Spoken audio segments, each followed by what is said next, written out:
नमस्तेरनन्तपर्यायै दर्पणतलैव सकला प्रतिफलति पदार्थमालिकाय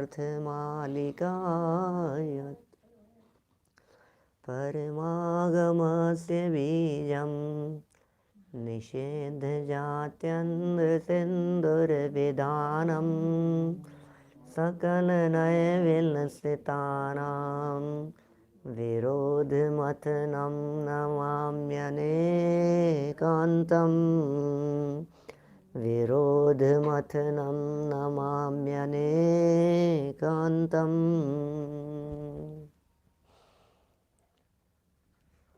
पुरुषार्थ सिद्धि उपाय नामक यह ग्रंथ अमृतचंद्राचार्य की सुंदर रचना और पंडित दौलत राम जी कासलीवाल साहब का ये भावार्थ टीका अनुवाद उनके द्वारा बताया जा रहा यह मर्म। तप की चर्चा चल रही थी अपनी चारित्र अधिकार के अंतर्गत। तप का स्वरूप क्या है, तप किसे कहें, तप का क्या स्वरूप है, इस संबंध में 2 श्लोकों में 12 प्रकार के तपों की चर्चा की। हम 6 अंतरंग तपों की चर्चा, 6 बहिरंग तपों की चर्चा आपके बीच में कर चुके हैं और 6 अंतरंग तपों की चर्चा यहाँ कल आपके बीच में प्रारंभ कर चुके हैं। अंतरंग तपों में विनय पहले नंबर पर प्रतिपादित किया गया। क्या होता है विनय, किसे कहें विनय, कैसे होती है सच्ची विनय। सच में विनय होती है विनय करने योग्य की, और जिनागम में जैन परंपरा में रत्नत्रय विनय करने योग्य है। सम्यक दर्शन, सम्यक ज्ञान और सम्यक चारित्र ये ही विनय करने योग्य हैं। यदि किसी का बहुमान होता है हमारे यहाँ जैन परंपरा में, तो रत्नत्रय की वजह से रत्नत्रय धारियों का सम्मान होता है। रत्नत्रय जिनके हृदय में मौजूद हैं, जो रत्नत्रय धारी हैं, जो रत्नत्रय से संपन्न हैं, उन जीवों का सम्मान होता है। चाहे वे पंच परमेष्ठी हों, सम्यक दृष्टि हों, प्रतिमाधारी श्रावक हों। पंच परमेष्ठियों में फिर ऊपर वाले सभी आ गए, मुनिराज हैं, उपाध्याय हैं, आचार्य हैं, अरिहंत भगवान हैं, सिद्ध भगवान हैं। नमोकार महामंत्र के माध्यम से जिन्हें हम स्मरण करते हैं, वे सब इसमें शामिल हो जाते हैं। तो सबकी विनय क्योंकि रत्नत्रय संपन्न हैं। बड़ी सुंदर बातें यहाँ कही गई कि बहुत आदर पूर्वक इस रत्नत्रय का सम्मान करो, बहुमान पूर्वक रत्नत्रय का सम्मान करो। कैसे करें रत्नत्रय का सम्मान? तो उन्होंने कहा रत्नत्रय को अंगीकार करके ही उसका सम्मान किया जा सकता है। हमारे हृदय में सत्य का बहुत सम्मान है, लेकिन हम सत्य बोलते नहीं हैं। हमारे हृदय में अहिंसा का बहुत बहुमान है, लेकिन अहिंसा पालन नहीं करते। तो फिर क्या बहुमान है आपके हृदय में? जिसके हृदय में सत्य के प्रति बहुमान होगा वो सत्य को अपनाएगा। जिसके हृदय में वीतरागता के प्रति बहुमान होगा वो वीतरागता को अपनाएंगे। जिनके हृदय में जिसके प्रति बहुमान होता है वो उसे अपनाना चाहता है। यही वास्तविक स्वरूप है। तो रत्नत्रय के बहुमान इस बात में गर्भित होता है कि आप रत्नत्रय को धारण करें, रत्नत्रय को अंगीकार करें, रत्नत्रय का सेवन करें। कितना सुंदर वाक्य था, मैं तो मन रीझता है। अत्यंत आदरपूर्वक अंगीकार करना चाहिए, यही विनय है। हे भव्य जीवों, हे भव्य प्राणियों, हे मोक्ष मार्ग के इच्छुक आत्मार्थी साधकों, आप सच में भावना भावो कि कब ऐसा अवसर आएगा कि हम सम्यक दर्शन, सम्यक ज्ञान, सम्यक चारित्र से संपन्न होकर सिद्धालय में जाकर विराजमान होंगे। वो धन्य अवसर, वो धन्य प्रसंग कब बनेगा?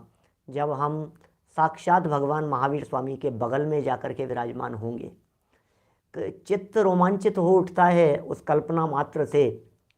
ये विश्व के समस्त दर्शनों में एकमात्र दर्शन है हमारा जैन दर्शन, जो ये कहता है कि प्रत्येक आत्मा परमात्मा बन सकता है, हर जीव भगवान बन सकता है, हर आत्मा में परमात्मा बनने की सामर्थ्य है।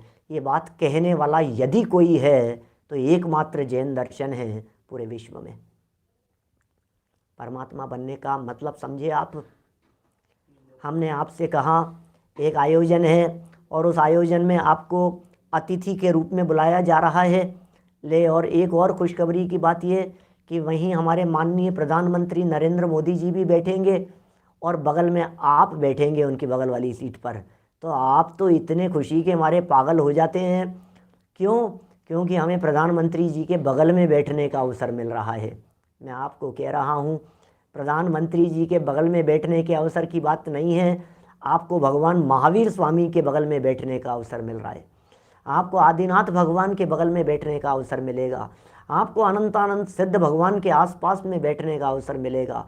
सिद्ध ही होंगे चारों ओर, बस चारों ओर सिद्ध सिद्ध सिद्ध। इससे बड़ा मांगलिक अवसर और क्या हो सकता है? इससे ज़्यादा खुशी की बातें और क्या हो सकती है? कितनी प्रसन्नता का विषय है, कितना खुशी का विषय है, कितना आनंददायक विषय है कि हम साक्षात भगवान के बगल में जाकर के विराजमान होंगे। कैसे? कि विनय है ना उनके प्रति।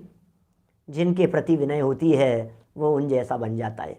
जिनके हृदय में अनंत भगवान की विनय होती है वो अनंतों जैसा बन जाता है। जिसके हृदय में सिद्धों की विनय होती है वो सिद्ध भगवान जैसा बन जाता है। मुनिराजों की सच्ची विनय मुनिराज बन जाना, सम्यक दृष्टियों की सच्ची विनय सम्यक दृष्टि बन जाना, वेद विज्ञानियों की सच्ची विनय वेद विज्ञानी बन जाना। बन जाओ वेद विज्ञानी, बन जाओ आत्मज्ञानी। 4 प्रकार की विनय कही गई है। इन 4 प्रकार की विनय के नाम बतलाए, दर्शन, ज्ञान, चारित्र और उपचार। इनमें पहला बिंदु दर्शन विनय, कल हम पढ़ चुके थे।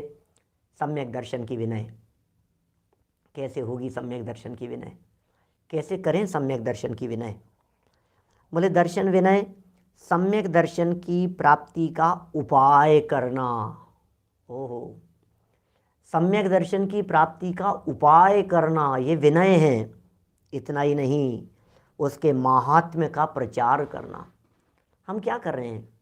आप यदि जगत में जीवों को ये समझाते हैं कि भैया कुछ दम नहीं है जगत के क्रियाकांड में उलझने में, सम्यक दर्शन की प्राप्ति का प्रयत्न करो। ये मार्ग यदि आप जगत में किसी को बतलाते हैं, आप दर्शन की विनय कर रहे हैं। ये सम्यक दर्शन की विनय है। आप यदि किसी को सम्यक दर्शन की महिमा बतलाते हैं, छहडाला नामक दौलत राम जी का ग्रंथ, छोटा समय सार जिसे कहा जाता है, तीसरी ढाल और पीछे के 4-5 छंद अंत के, जिसमें सम्यक दर्शन की महिमा, सम्यक दर्शन का बहुमान, सम्यक दर्शन का माहात्म्य उन्होंने प्रदर्शित किया है। गेही पे ग्रह में न रचे, ज्यों जलते भिन्न कमल है, और नगर नारी को प्यार यथा कादे में हेम अमल है। प्रथम नरक बिन षटभु ज्योतिष, वान भवन षंड नारी, और थावर विकल त्रय पशु में नहीं, उपजत सम्यक धारी। बोलो क्या गजब की महिमा आती है। दोष रहित गुण सहित सुधी जे, सम्यक दर्श सजे हैं, और चरित्र मोह वश लेश न संयम, पै सुरनाथ जजे हैं। बोलो चरित्र मोह वश लेश न संयम, पै सुरनाथ जजे हैं। स्वर्गों के देव उतर करके आ जाते हैं, देवराज इंद्र उतर करके आ जाते हैं जय जयकार करने के लिए। बोलो सुरनाथ जय जयकार करते हैं, महिमा गाते हैं। किसकी? सम्यक दर्श सजे हैं, जो सम्यक दर्शन से सजे हुए हैं। महिमा गाओ सम्यक दर्शन की, महिमा गाओ सम्यक दृष्टियों की, महिमा जानो सम्यक दर्शन की। क्या सम्यक दर्शन की महिमा है? दंसण मूलो, सारे धर्म का मूल सम्यक दर्शन है। क्या जिसके हृदय में धर्म बसा हुआ है, सारे जगत में उसकी जय जयकार होती है। बोलो, 10वें कालिक का मंगलाचरण है ना, अहिंसा संयमो तवो देवावितम नमन संति जस धम्मे सयामणो।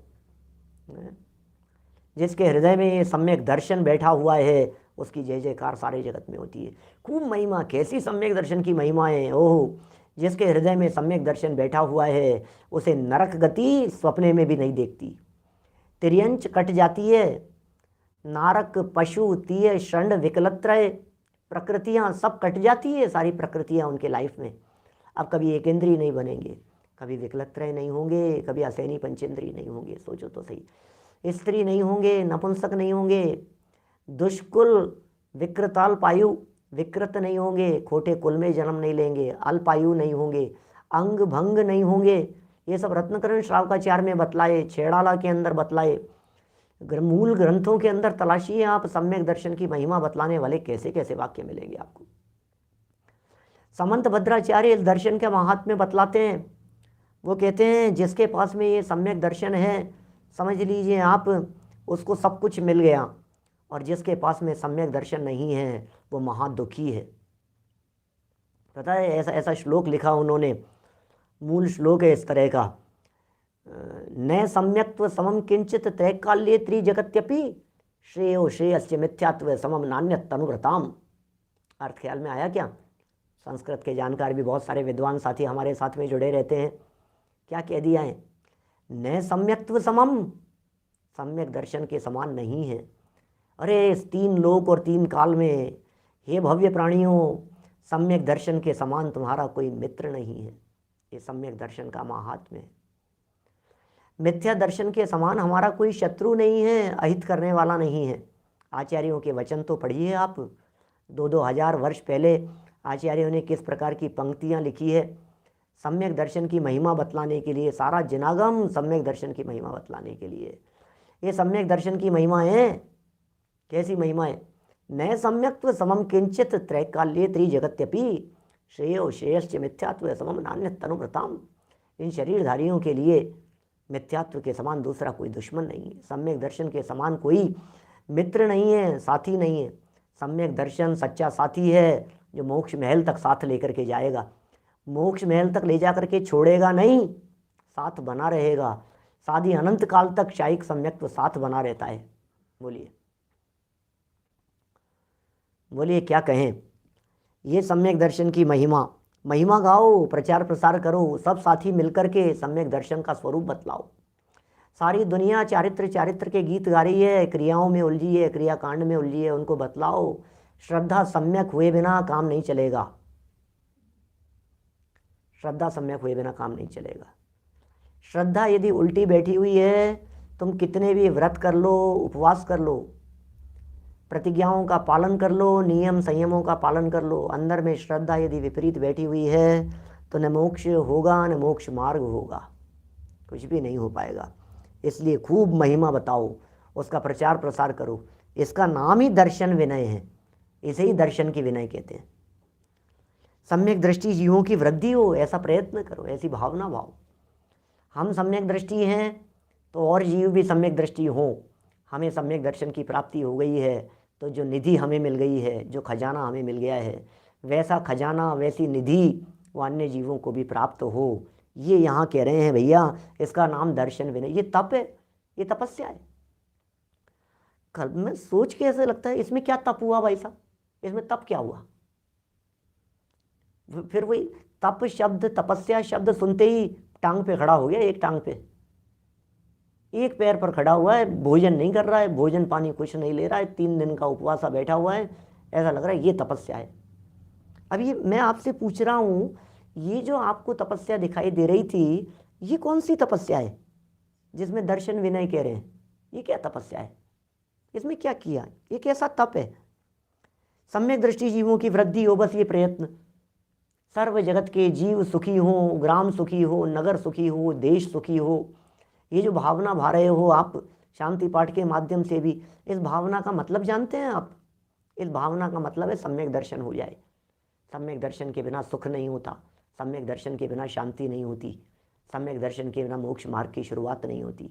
सम्यक दर्शन के बिना संवर नहीं होता। सम्यक दर्शन के बिना निर्जरा नहीं होती। सम्यक दर्शन के बिना चारित्र सच्चा नहीं होता। सम्यक दर्शन के बिना व्रत उपवास उनकी कोई कीमत नहीं होती। ये महिमा है सम्यक दर्शन की। पहली सीढ़ी है मोक्ष महल की, सम्यक दर्शन। ये क्या कह रहे हैं, देखिए खूब महिमा गुरुदेव जी ने 45 वर्षों तक इसी की महिमा गाई है। देखिए क्या कहते हैं यहाँ, ऐसा प्रयत्न करना तथा सम्यक दर्शन सदा निर्दोष रखना, ये दर्शन विनय है। हमारा सम्यक दर्शन निर्दोष रहना चाहिए। सम्यक दर्शन में दोष नहीं लगने चाहिए। चल मल अगाड़ दोष न लगें, ऐसा प्रयत्न करना चाहिए निर्दोष रीति से। कुदेव कुगुरु कुधर्म की आराधना न होवे, शंका अधिक दोष न लगें, 3 मूढ़ताएं नहीं हों, 6 अनायतनों से दूरी बना करके रखें। यही तो है गजब की बातें ये सब कह रहे हैं। ये सब दर्शन विनय है। भावपूर्वक ऐसी दर्शन विनय होनी चाहिए। आगे बढ़े दूसरे बिंदु की तरफ। देखिए ज्ञान विनय क्या है भाई साहब। ज्ञान की प्राप्ति करना, ज्ञान की प्राप्ति बहुमान पूर्वक, क्या भेद विज्ञान करेंगे, भेद विज्ञान सप्त तत्व का ज्ञान करेंगे, भेद विज्ञान करेंगे। भेद विज्ञान तय सिद्धा, सिद्धा एकल केचन, तस्यैव अभाव तो बद्धा, बद्धा एकल केचन। सब भेद विज्ञान की महिमा है। सिर्फ भेद विज्ञान, भेद विज्ञान, भेद विज्ञान। भावयेद भेद विज्ञानम इदम औच्चन्न धारया तावत यावत पराच्युत्वा ज्ञानम ज्ञाने प्रतिष्ठते। ज्ञान ज्ञान में समा नहीं जाए तब तक भेद विज्ञान की भावना भाव। भेद विज्ञान ज्ञान की प्राप्ति, ये ज्ञान की विनय। खूब करो ज्ञान की प्राप्ति। अरे ज्ञान प्राप्ति की कोई उम्र नहीं होती, ज्ञान प्राप्ति की कोई सीमा नहीं होती, मर्यादा नहीं होती। जिसने ज्ञान प्राप्त करना छोड़ दिया वो वृद्ध हो गया। मैंने एक वाक्य सुनाया था एक दिन आपको, अमिताभ बच्चन साहब का। कौन वृद्ध है इस जगत में? वो वृद्ध है जिसने ज्ञान प्राप्त करना छोड़ दिया। ज्ञान प्राप्त करते रहो, कोई उम्र नहीं है। 80 साल के हो गए, आप क्या पढ़ते रहेंगे? क्या पढ़ते रहो, पढ़ते रहो, सीखते रहो, ज्ञान प्राप्त करते रहो। सब छद्मस्त, अरे 4 ज्ञान के धारी गणधर तीर्थंकर परमात्मा के सामने इस तरह से बैठते हैं जैसे हमें कुछ नहीं आता है। हाथ जोड़ करके ऐसे बैठते हैं। 4 ज्ञान के धारी गणधर, गणधर क्या क्या रह गया है उनके ज्ञान में? 6, 7वें गुणस्थानवर्ती, 3 कषाय चौकड़ी का अभाव। मति ज्ञान, श्रुत ज्ञान, अवधि ज्ञान, मने परिय ज्ञान के धारी, द्वादशांग की रचना करने वाले, द्वादशांग के ज्ञाता तीर्थंकर परमात्मा की पूरी वाणी को झेलने में समर्थ हैं। मन का भाव जान ले वे, क्या क्या ज्ञान है उनका। लेकिन उसके बावजूद तीर्थंकर परमात्मा भगवान महावीर स्वामी की दिव्य ध्वनि कीर्ति है तो इंद्रभूति गौतम स्वामी ऐसे हाथ जोड़ करके बैठते हैं, प्रभु ओह धन्य है, ज्ञान की महिमा अपार है। ये ज्ञान प्राप्ति के लिए वो गणधर जैसे जीव, सोचिए आप, क्षायिक सम्यक दृष्टि जीव, भावलिंगी संत, सौधर्म इंद्र, चक्रवर्ती सम्राट, ऐसे बड़े बड़े लोग तीर्थंकर परमात्मा के सामने ऐसे भीगी बिल्ली बन करके बैठते हैं। प्रभु कुछ नहीं आता है हमारे ज्ञानी, प्रभु तार दो आप, प्रभु हमें पार करने के लिए कुछ उपदेश दो। ऐसा ऐसा ऐसा भावना पूर्वक ऐसे बैठते हैं। वो ऐसे बैठते हैं और हम इतने होशियार हो गए हैं कि आपस में चर्चा करें, अरे वो क्या बताएंगे, वो क्या समझाएंगे, वो क्या सिखाएंगे। हमने सब पढ़ रखा है, हमने सब कुछ पढ़ रखा है, हमें सब कुछ आता है, क्या समझाऊं, क्या सिखाऊं, क्या पढ़ना बाकी रह गया है, सब कुछ तो पढ़ लिया है हमने। देखो आप, द्वादशांग की रचना करने वाले गणधर इंद्रभूति गौतम स्वामी, गौतम स्वामी क्या कह रहे हैं? गौतम स्वामी कह रहे हैं मुझे कुछ नहीं आता है। जो 4 ज्ञान के धारी हो गए, पूरा द्वादशांग जिनके द्वारा रचा जा रहा है उनका ज्ञान कैसा होगा? आप जानते हैं जितना ज्ञान में होता है उतना वाणी में नहीं आता, जितना वाणी में होता है उतना लेखनी में नहीं आता। ये स्वरूप है। द्वादशांग की रचना उनके माध्यम से होती है, चैप्टराइजेशन होता है, आचारांग, सूत्रकृतांग, स्थानांग, समवायांग, व्याख्या, प्रज्ञप्ति, ज्ञात्र धर्म कथा, अनुत्तरोपातिक दशा, अंत्यकृत दशा, तरोपातिक दशा, प्रश्न, व्याकरण, विपाक, सूत्र, दृष्टिवाद। भाई साहब क्या है ये 12 अंग? ये सब कुछ जिनको पता है, एक एक बात जनागम की जिनको पता है, जनागम की बारीकियां जिनको पता है, उसके बावजूद वे समूह शरण में बैठते हैं। ओहो, 1 मिनट के लिए गौतम स्वामी ने भगवान महावीर स्वामी की दिव्य ध्वनि को नहीं छोड़ा। 30 वर्ष के काल में 30 ईयर्स, 30 वर्ष तक लगातार 42 वर्ष की उम्र में केवल ज्ञान की प्राप्ति हो गई थी महावीर स्वामी को। 42 वर्ष की उम्र में, 72 वर्ष की उम्र में निर्वाण हुआ भगवान महावीर स्वामी को। 42 से लेकर के 72 इंद्रभूति गौतम स्वामी की उपस्थिति होने के बाद दिव्य ध्वनि गिरना प्रारंभ हुआ। सोचो तो सही जरा, 30 वर्ष तक नॉट ए सिंगल मिनट, कल्पना करो आप, सिंगल मिनट के लिए भी अनुपस्थिति नहीं रही उनकी। आता हूँ थोड़ा वॉशरूम करके आता हूँ, थोड़ा वॉशरूम जाके आता हूँ, हैं थोड़ा सा आया, बता रहे भाई तो शुरू ही कर रहे हैं, तो मंगलाचरण कर रहे होंगे महावीर भगवान अभी तो पहुँचते हैं अपन। क्या है ये? है ज्ञान, ज्ञान की प्राप्ति करना। ये कह रहे हैं हमारे, ये विनय है, इसका नाम विनय है। कितना कितना भैया, कोई उम्र नहीं है, कोई सीमा नहीं है। कभी कभी ऐसे लगता है, टोडरमल जी के बारे में गोष्ठी चल रही थी, वो चल रही थी, आयोजन चल रहा था, कल भी हुआ, आज भी चल रहा था। ऐसा लगता है महापुरुषों ने कितने कितने काम किए हैं, वीतरागी संत कितने कितने ग्रंथ लिख करके चले गए, हमें उन्हें पढ़ने की फुर्सत नहीं है, सुनने की फुर्सत नहीं है, हम इतना समय नहीं निकाल पाए। हम कहते हैं अरे यार सब वही तो बातें करते हैं यार, वही तो बातें हैं, सब क्या है इनमें, बोलो। ये बहुमान की बात कह रहे हैं यहाँ। ज्ञान की प्राप्ति करो, ज्ञान का प्रचार प्रसार करो, ये भी ज्ञान की विनय। स्वयं ज्ञान की प्राप्ति करो और ज्ञान का प्रचार प्रसार करो। खूब पढ़ो, खूब पढ़ाओ, खूब सीखो, खूब सिखाओ, समझाओ, लोगों को बताओ। सम्यक दृष्टि भी बालक हैं, सम्यक दृष्टि बालक हैं, बाल कहा गया है सम्यक दृष्टि को। सम्यक दृष्टि के मरण को बाल मरण कह करके पुकारा गया है। बोलो आप, मिथ्या दृष्टि तो बालक ही नहीं है उसको तो बालक लगी, मिथ्या दृष्टि का तो अभी जन्म ही नहीं हुआ है। सम्यक दृष्टि बालक है। पंचम गुणस्थानवर्ती चलना सीखे हैं, मुनिराज युवा हो गए हैं, और अरहंत भगवान ये प्रौढ़ हैं। सिद्ध भगवान तो वयोवृद्ध है, ऐसा समझिए आप, हैं। शरीर की अवस्थाओं के आधार पर अपन ने बंटवारा कर लिया। बात क्या चलती है यहाँ, क्या कह रहे हैं? ज्ञान विनय की चर्चा है, सम्यक दर्शन के महात्म्य की बात हो गई। फिर ये ज्ञान का प्रचार करना, खूब करो प्रचार। कैसे करें प्रचार? अरे पंडित जी हमें तो खुद कोई ज्ञान नहीं है, हम क्या प्रचार करेंगे, हमसे तो ज्ञान विनय नहीं हो पाएगी, हमारे बस की बात तो नहीं है, ये तो पंडित जी आप जैसे लोगों का ही काम है। तो भैया ज्ञान विनय तो बड़ा कठिन हो गया, हम कैसे करें ज्ञान का? अरे भाई आप कर सकते हो, एक किताब ले जा करके भेंट कर सकते हो आप।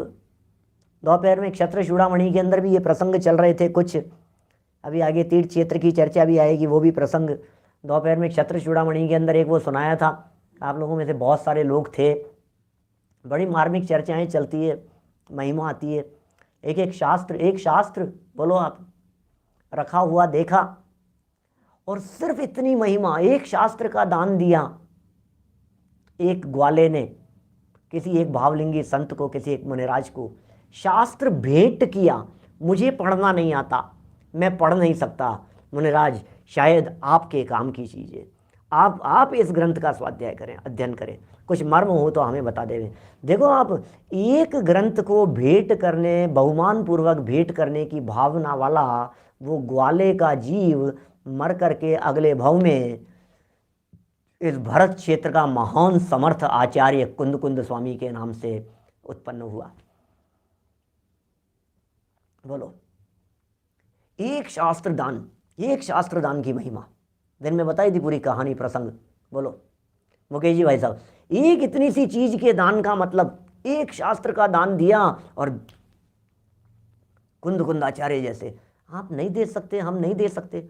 हमें पढ़ना नहीं आता, हमें सुनाना नहीं आता, हमें सिखाना नहीं आता, हम आपकी जैसे उपदेश नहीं दे सकते, हम संदेश, कोई बात नहीं, आप लोगों को सुनने के लिए प्रेरित तो कर सकते हैं, आप लोगों को शास्त्र तो दे सकते हैं, आप उन्हें एड्रेस तो बतला सकते हैं कि आप ज्ञान प्राप्त करने के लिए यहाँ जाओ, यहाँ आओ, यहाँ शास्त्र सभा चलती है, यहाँ प्रवचन चलते हैं, ये शास्त्र है, ये प्रथमानुयोग के शास्त्र हैं, ये बहुत सरल शास्त्र हैं, तुम ये पढ़ना, तुम ये सुनना। क्या हम ये प्रेरणाएं नहीं दे सकते हैं?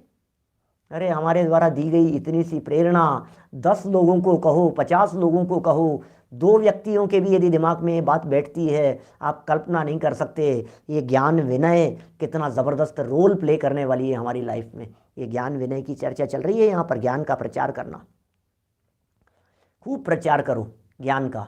कौन से ज्ञान का? लौकिक ज्ञान का नहीं, वेद विज्ञान का, आत्मज्ञान का, अंतरंग ज्ञान का, प्रयोजनभूत ज्ञान का। अर्थकरी विद्या की बात नहीं है, भवनाशिनी विद्या की बात है। सा विद्या या विमुक्त है, वही विद्या है जो मुक्ति के लिए है, जो हमें मुक्ति प्रदान करे, उसका नाम विद्या है, उसे विद्या कहते हैं। सुरेंद्र जी भाई साहब कोटा से, बोलो भाई साहब, कौन सी विद्या है? कौन सा ज्ञान ज्ञान है? वेद विज्ञान ही ज्ञान है, आत्मज्ञान ही ज्ञान है, शेष सभी अज्ञान। और विश्व शांति का मूल है क्या? वीतराग विज्ञान, आत्मज्ञान या आत्म शांति। इससे आत्म शांति मिलती है। सारे विश्व में शांति कहाँ से होगी? बोलो, विश्व शांति का नारा लगा रहे हो, चित्त में शांति नहीं है, कैसे पार पड़ेगी? ये वेद विज्ञान है जो आत्म शांति की बात करता है। सारे विश्व में शांति, विश्व शांति अनुष्ठान हो रहे हैं, विश्व शांति यज्ञ हो रहे हैं, विश्व शांति के लिए ये किया जा रहा है, अनुष्ठान किया जा रहा है, प्रतिष्ठाएं की जा रही है, शांति यज्ञ किए जा रहे हैं, हवन किए जा रहे हैं, आहुतियाँ दी जा रही है। विश्व शांति होगी। अरे विश्व शांति तुम्हारे चित्त में शांति है क्या? ये बताओ। चित्त में शांति नहीं है और विश्व शांति की बात करेंगे। सारे विश्व में शांति को छोड़िए, ये विश्व शांति का मार्ग नहीं है। जैन परंपरा का मार्ग आत्म शांति का मार्ग है, आत्म शांति का मार्ग है। जिसके आत्मा में शांति होती है उसे सारे विश्व में शांति नजर आती है, फिर कहीं अशांति दिखती नहीं। कहाँ अशांति है? सारे जगत में कहीं अशांति नहीं है, सब जगह शांति शांति है। होता स्वयं जगत परिणाम, मैं जग का करता क्या काम। सारे जगत का परिणाम स्वतंत्र हो रहा है। अब बताओ विश्व शांति है या नहीं है? आत्म शांति हो तो सारे जगत में शांति दिखाई देती है, अंदर में शांति का मार्ग बतलाता है। इसलिए कह रहे हैं ज्ञान का प्रचार प्रसार करो। ज्ञान ही वो निधि है, ज्ञान ही वो सामर्थ्य है, ज्ञान ही वो रत्न है, ज्ञान ही वो औषधि है जो इस जीव को भव से पार लगाती है, जो दुखों से मुक्त कराती है। ज्ञान चाहिए, ज्ञान। कभी जब जनरल बातें करता हूँ ना, कभी बच्चों के बीच में बातें करता हूँ, तो मैं कहता हूँ कौन बनेगा करोड़पति? बताओ कौन बनेगा? छोटे छोटे से बच्चे, कौन बनेगा? बोले जिसमें ज्ञान होगा, जिसमें ज्ञान होगा वो करोड़पति बनेगा। ये तो लौकिक ज्ञान की बात है, सारे दुनिया के हर फील्ड के ज्ञान की बात है। अब हम कह रहे हैं सुनो, कौन बनेगा अनंतपति? अनंतपति माने कौन? अनंतपति माने अनंत ज्ञान का स्वामी, अनंत दर्शन का स्वामी, अनंत सुख का स्वामी, अनंत वीर्य का स्वामी। कौन बनेगा? बोलो, जिसे आत्मज्ञान होगा। क्या कितने भी हवन कर लो, कोई शांति नहीं मिलेगी आपको। अंदर की शांति अंदर से आती है, बाहर से नहीं आती है। किसी का नाम लेने से उस तक शांति पहुंच जाए, ये पोपा भाई का राज नहीं है, जैन परंपरा है। हर व्यक्ति को अपने अपने परिणामों का फल मिलता है, हर व्यक्ति को अपने अपने कर्मों का फल मिलता है। भाई साहब आत्मज्ञान की बात कर रहे हैं, ज्ञान का प्रचार करो। स्वाध्याय शालाएँ, विद्यालय खुलवाना, स्वाध्याय शालाएँ खुलवाओ, पाठशालाएँ खुलवाओ, पाठशालाएँ चलवाओ, बच्चों को पढ़ाओ, क्लास लो। अपने बच्चे को सिखाना हो तो डायरेक्ट अपने बच्चे को मत सिखाओ, आस पड़ोस के 4 बच्चों को इकट्ठा करो, उनको सिखाओगे तो आपका बच्चा अपने आप सीख जाएगा। मत पीछे पड़ो, आप उसको सिखाना चाहते हो, वो नहीं सीखता है। बच्चा आपसे नहीं सीखेगा, बच्चा पड़ोसियों से सीखेगा, बच्चा अपने दोस्तों से सीखेगा, बच्चा संगति से सीखेगा। बच्चे को बदलने के लिए बच्चे को नहीं, उसके दोस्तों को बदलो। बच्चे को बदलने के लिए इसको नहीं, साथियों को बदलो, सबको लेकर के आओ, आस पड़ोस वाले सब बच्चों को बिठाओ। बच्चों तुम्हें कहानी सुनाएंगे, कहानियाँ सुनाओ। बोलो, अपने आप सीख जाएंगे, अपने आप समझ जाएंगे, अपने आप संभल जाएंगे। यही तरीका है समझाने का। अरे कितने होशियारी जैसी बातें करते हैं, पूरे जगत में ये बात कही जाती है कि बहू को समझाना हो तो बेटी को समझाया जाता है। ये कहावत तो आप लोगों ने भी सुनी होगी। रमेश बुरीजा जी बोलो, ये कहावत तो आपने भी सुनी होगी ना, बहू को समझाना हो तो बेटी को समझाया जाता है, बेटी को समझाओ। क्यों? समझाना उसको है, समझा रहे हो इसको। तो यही तो हम कह रहे हैं, बेटे को समझाना हो तो पड़ोसियों को समझाओ।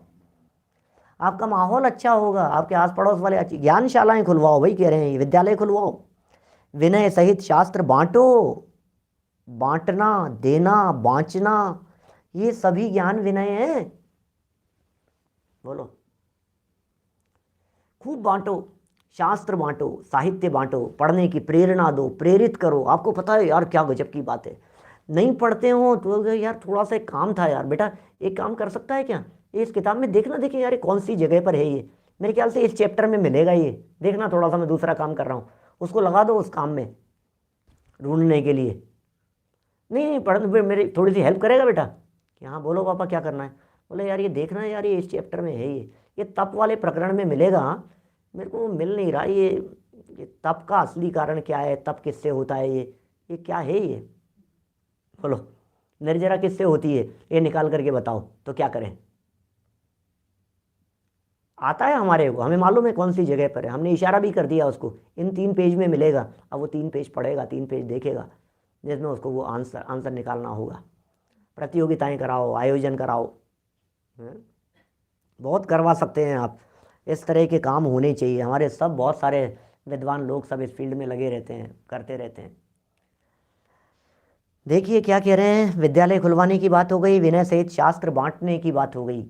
शास्त्र बांटिए, सीडी बांटिए, प्रवचन बांटिए, प्रवचनों की लिंक बांटिए, प्रेरित कीजिए, सुनिए, आपको जो अच्छा लगता हो।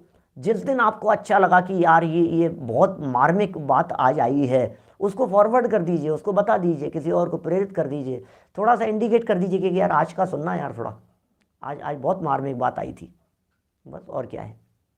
इतने इतने हिस्से का नाम ज्ञान की विनय है। और फिर बहुत सारी बातें मैं जब ज्ञान विनय के संदर्भ में और भी जब चर्चा करता हूँ, ज्ञानावरणी कर्म बंधन के कारणों के रूप में जब चर्चा करता हूँ, स्मृति बढ़ाने के संदर्भ में जब चर्चाएं कभी करता हूँ, तो यही कहता हूँ, पाठ करो, याद करो, ये भी ज्ञान की विनय है। आमनाय है, याद करो, स्तोत्र याद करो, स्तुतियाँ याद करो, अर्घ याद करो, भक्तियाँ याद करो, तत्वार्थ सूत्र याद करो, समय सार की गाथाएं याद करो। अभी एक योजना चलाई हमने, समय सार की गाथाएं याद करो, पुरस्कृत किया जाएगा, बच्चों को कहो। क्या देखो, बहुत बहुत बहुत बातें हैं भाई ज्ञान विनय के संदर्भ में, थोड़ा कहा है बहुत जानना। अभी 2 विनय और है अपने पास में, अपन चलते हैं चारित्र विनय की तरफ। ये कैसे होगा चारित्र विनय? चारित्र प्राप्त करना, चारित्र विनय क्या है? चारित्र प्राप्त करो, क्या चारित्र प्राप्त करो, चारित्र का उपदेश देना इत्यादि चारित्र विनय है। स्वयं चारित्र धारण करना, स्वयं चारित्र अंगीकार करना, क्या, और स्वयं चारित्र अंगीकार करने के साथ साथ औरों को प्रेरणा देना। देखो भाई, स्वयं के जीवन में चारित्र नहीं होगा, बाह्य चारित्र की बात कर रहे हैं, स्वयं का जीवन यदि उज्जवल नहीं होगा, शुद्ध सात्विक यदि नहीं होगा, तो आप कैसे किसी और को प्रेरणा दे पाएंगे? सदाचार का उपदेश सदाचारी व्यक्ति ही दे सकता है, जिसके जीवन में सदाचार है वो सदाचार का उपदेश दे सकता है, उसका उपदेश कार्यकारी होता है, उसके उपदेश को सब सुनते हैं, समझते हैं, अंदर में उतारते हैं। ये हृदय की जिसकी पवित्रता होती है, जिसके अंदर में पवित्रता होती है, क्या, जिसके अंदर में पवित्रता होती है, उसका उपदेश सहज जगत के जीव अपने आप सुनते हैं, उत्साह से सुनते हैं, मजा आता है, जीवन में उतारते हैं। तो चारित्र की विनय क्या है? चारित्र अंगीकार करो, ये चारित्र की विनय है। मुझे अहिंसा पसंद आ रही है, मुझे आचौर्य पसंद आ रहा है, मुझे ब्रह्मचर्य पसंद आ रहा है, मुझे अपरिग्रह की महिमा आ रही है, मुझे 5 समितियां सुन सुन करके बहुत बहुमान का भाव आ रहा है, कोई बात नहीं, अंगीकार करूंगा मैं भी, और मैं अंगीकार करूंगा और उपदेश दूंगा। कुंदकुंदाचार्य देव कह रहे हैं, पड़िवज्जदु सामन्नम यदि इच्छति दुख परिमोक्षम, 201 गाथा। भैया श्रावण्य को अंगीकार करो, भैया मुनिव्रत अंगीकार करो, भैया त्यागी बनो, भैया तपस्वी बनो, भैया व्रती बनो, भैया आराधक बनो, आराधना करो। ये जनागम का मार्ग आराधना का मार्ग है, ये चारित्र विनय, इसका नाम विनय है। अब हमने क्या किया? आपको लगेगा उपदेशदाता बन गए, बैठ गए गद्दी पर जाकर के, तुम बड़े आए उपदेश देने वाले उपदेशदाता। अरे भाई ये विनय है, इसे चारित्र विनय कह रहे हैं, इसको विनय कहा जा रहा है। यहाँ चारित्रवंतों की देखिए क्या है, चारित्र विनय में चारित्र के प्रति बहुमान होगा ना। जैसे चारित्र के प्रति बहुमान है वो क्या करेगा, चारित्र के प्रति बहुमान वाला व्यक्ति सेवन करेगा चारित्र का। तो चारित्र का उपदेश इत्यादि चारित्र विनय 3 नंबर पॉइंट हो गया। चौथे पॉइंट की तरफ बढ़ता हूँ। रत्नत्रय उपचार विनय है चौथा पॉइंट। अंतिम विनय की बात कर रहे हैं, उपचार विनय।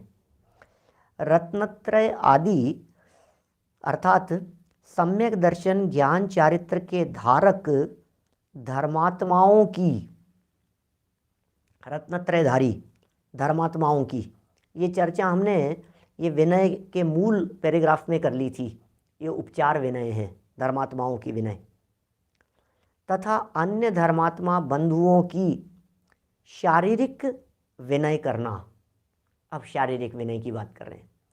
सेवा कर दी, उनका सहयोग कर दिया, वो उनको कोई तकलीफ़ है उनको डॉक्टर के दिखा दिया, उनके हाथ पांव दबा दिए, उनके किसी कार्य में सहयोग कर दिया, उनकी साहित्य साधना में सहयोग कर दिया, पुस्तकों के प्रकाशन में सहयोग कर दिया, उन्होंने कोई काम बतलाया, कोई योजना बतलाई, कोई आयोजन बतलाया, हमारे पास में जिस फील्ड की नॉलेज है हमने टेक्नोलॉजी से उनका सहयोग कर दिया, हमने किसी और चीज़ से सहयोग कर दिया, जो भी जैसा सहयोग हमारा माध्यम से बन सके, हाथ पांव दबाना, सेवा करना, सेवा शुश्रूषा वैयावृत्ति, ये सब उपचार विनय के अंतर आएगा।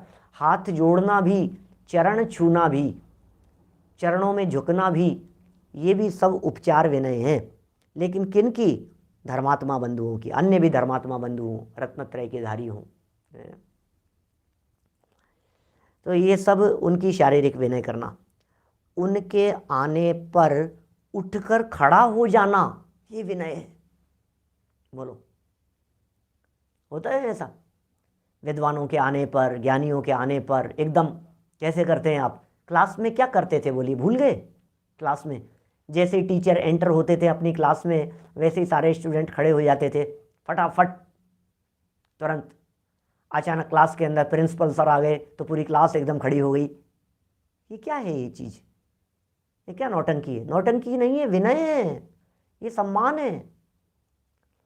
सभा में विद्वान आकर के विराजमान हो रहे हैं, आप बैठे हुए हैं मस्ती से पैर पसार करके, पैर समेट करके, नहीं, खड़े हो जाओ एक बार। विद्वानों की उपस्थिति हमारे लिए सम्माननीय है। वे बुजुर्ग हैं, बड़े विद्वान हैं। ज़्यादा हमारे कभी कभी तो करते हैं हमारे विद्यार्थी वर्ग सब इस तरह का, हमें तो ऐसा देखते हैं, हम जिस रास्ते से गुजरते हैं हमारे विद्यार्थी सब खड़े हो जाते हैं, जहाँ से बड़े भाई साहब वगैरह और लोग जो गुजरते हैं, दादा आ गए अचानक तो एकदम सीट पर से उठ गए, खड़े हो गए, तो ऐसा होता है। ये विनय है, ये इसे भी विनय कहते हैं। उपचार विनय है, उनके आने पर उठकर खड़े हो जाना, लिखा है ना आगे, उठकर खड़े हो गए, ये भी विनय है। नमस्कार करना, ये भी विनय है। हाथ जोड़ना, चरण स्पर्श करना आदि, ये सब उपचार विनय हैं।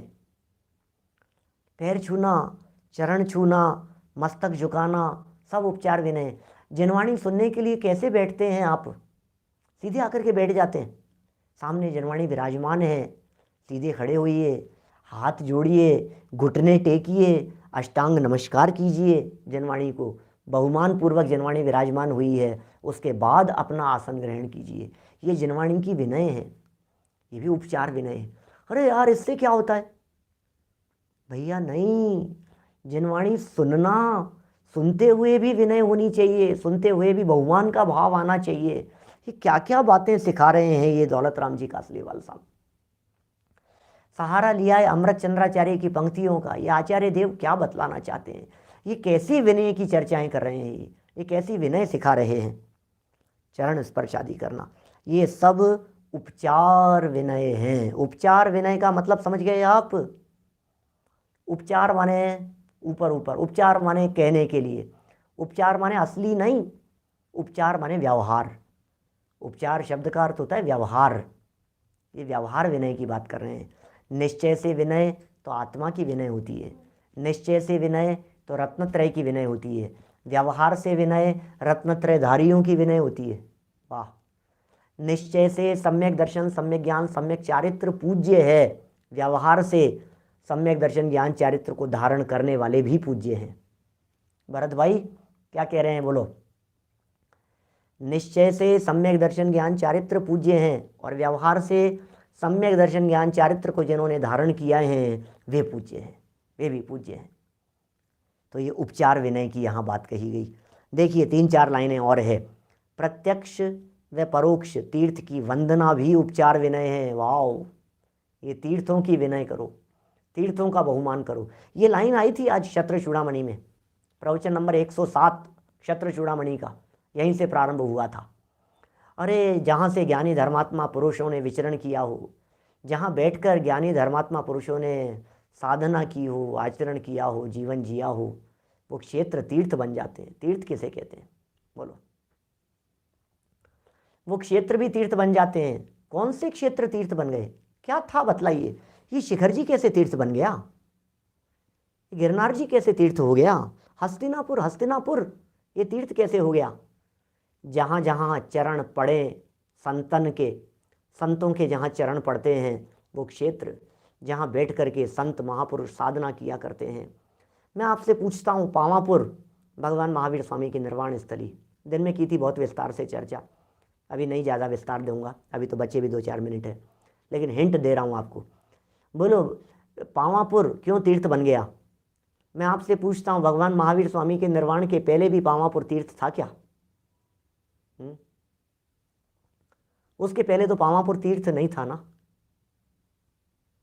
तो फिर क्या हुआ, आज क्यों तीर्थ हो गया? वहाँ से तिर्यते जायते अनेन इति तीर्थम, जहाँ से तिरा जाता है उसे तीर्थ कहते हैं। जहाँ से तिरा जाता है, जिसके द्वारा तिरा जाता है उसे तीर्थ कहते हैं। वहाँ की वर्गणाओं की चर्चा, वहाँ के वातावरण की चर्चा है, वहाँ के क्षेत्र अपने आप में पवित्र हो जाता है, उन वर्गणाओं से संस्पर्शित हो जाता है।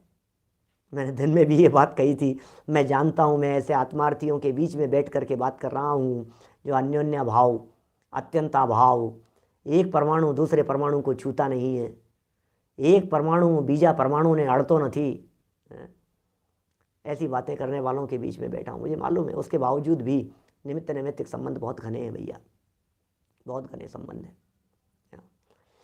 तिथि भी पवित्र हो जाती है, तिथि भी धन्य हो जाती है। क्षेत्र और काल की चर्चा की थी दिन में, 107 नंबर प्रवचन। तिथि भी पवित्र हो जाती है, क्षेत्र पवित्र हो गया है। जहाँ बैठ करके गए हैं महापुरुष वो क्षेत्र पवित्र हो गया, धन्य हो गया वो स्थान। बोलो उस जगह की वर्गणाएं। मैंने ये जो बात कही थी ना अभी आपको थोड़ी देर पहले, ग्रंथ की बात कही थी मैंने, वो ग्रंथ उस ग्वाले को जंगल में ऐसी जगह पर मिला था जहाँ पूरे जंगल में आग लगी हुई थी। अवनीश भाई आपने तो सुना था ना, दिन में थे आप। देखो पूरे जंगल में आग लगी है, एक पेड़ जला नहीं, कारण बताओ। शास्त्र रखा हुआ था उसकी कोटर में, पेड़ की कोटर के अंदर शास्त्र रखा हुआ है, वो पेड़ जल नहीं रहा है। क्या गजब बात कर रहे हो आप यार, उससे क्या लेना देना है। जिस जगह पर जिनवाणी रखी हुई है वो स्थान अपने आप में पवित्र हो जाता है। जिस जगह पर ज्ञानी धर्मात्मा लोग बैठे हुए हैं वो स्थान अपने आप पवित्र हो जाता है। वो क्षेत्र अपने आप तीर्थ बन जाता है, वो स्थान अपने आप तीर्थ स्थान हो जाता है। धन्य हो जाती है वो जगह जहाँ बैठ करके साधना की हो, धन्य है वो स्थान जिस स्थान पर बैठ करके महावीर भगवान ने साधना की, धन्य है वो स्थान जिस स्थान पर बैठ करके गौतम स्वामी ने साधना की, धन्य है वो स्थान जिस स्थान पर बैठ करके कुंदाचार्य देव ने शास्त्रों की रचना की। जहाँ अमृत चंद्राचार्य देव ने बैठ करके ग्रंथ रचे हों वो स्थान कितना पवित्र होगा, वो स्थान कितना पवित्र होगा। वहाँ की वर्गणाएं उनके शरीर से संस्पर्शित होगी। कल टोडरमल जी के संदर्भ में चर्चा करते समय मैंने शाम को परिचर्चा में बात कही थी। टोडरमल जी के मंदिर में जब बैठते हैं, वहाँ जब घूमते हैं, विचरण करते हैं, बैठते हैं, चलते हैं, चर्चा करते हैं, किसी एक पिलर को स्पर्श करते हैं, मार्बल के पिलर को 300 साल पुराना, ऐसा लगता है जैसे टोडरमल जी ने इसको स्पर्श किया था। वर्गणाएं वहाँ की ऐसी है। गुंजायमान है भाषा वर्गणाएं, अनंत काल तक रहने वाली है वर्गणाएं, अनंत काल तक बदलती रहती है। परमाणु है ना पुद्गल के, वर्ग के समूह को वर्गणा कहते हैं, वर्ग परमाणु है, वर्गणा कहलाता है। वर्गणाएं भाषा नाम की वर्गणाएं, पौद्गलिक वर्गणाएं, अस्तित्व थोड़ी ना मिटता है, संस्पर्शित रहता है। अरे ऊपर से जब बादाम का तेल लगाते हैं तो अंदर परिवर्तन हो जाता है। ये कैसे हो गया है परिवर्तन? होठ फटे हुए हों और नाभि में तेल लगाया जाए तो फटे हुए होठ सही हो जाते हैं, ये क्या चक्कर है?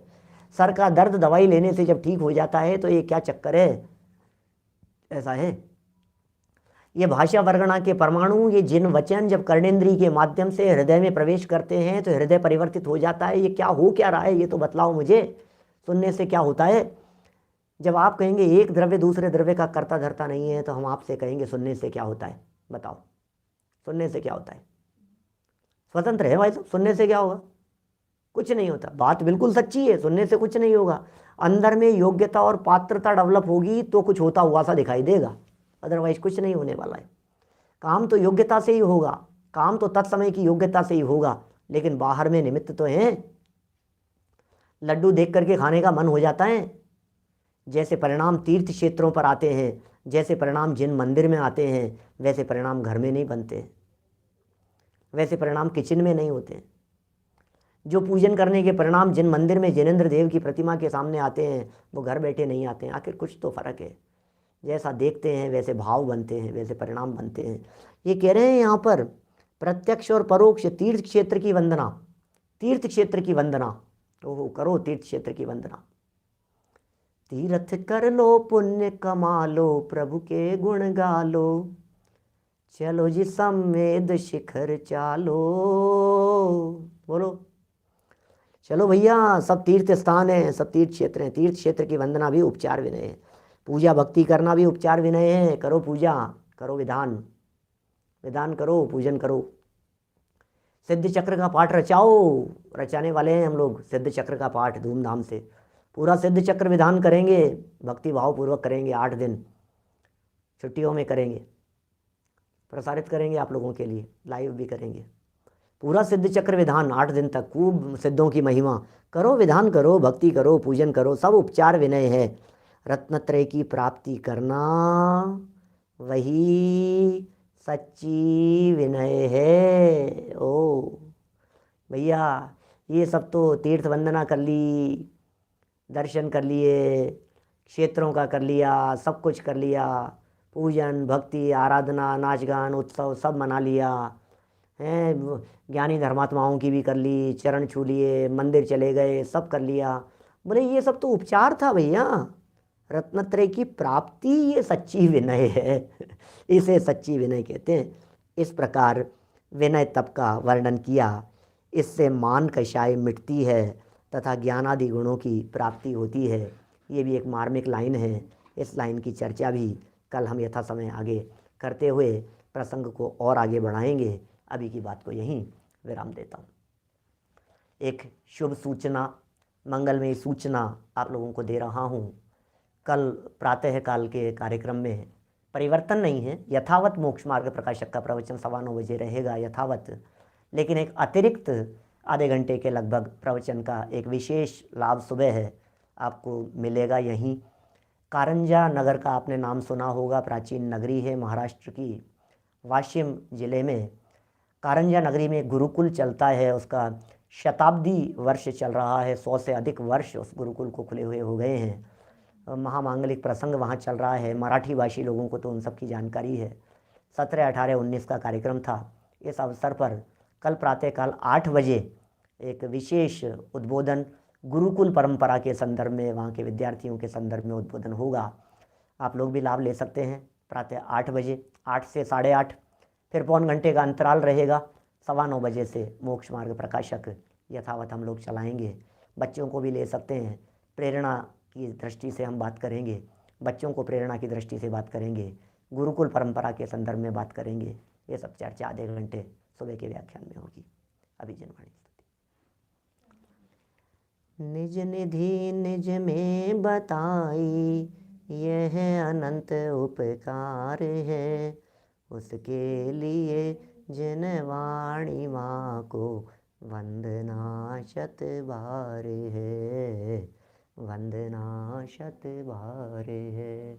यही मिलेगा इसी लिंक पर। डायरेक्ट यूट्यूब चैनल पर भी आप जाकर के देख सकते हैं, यदि आपको कोई लिंक नहीं मिले तो।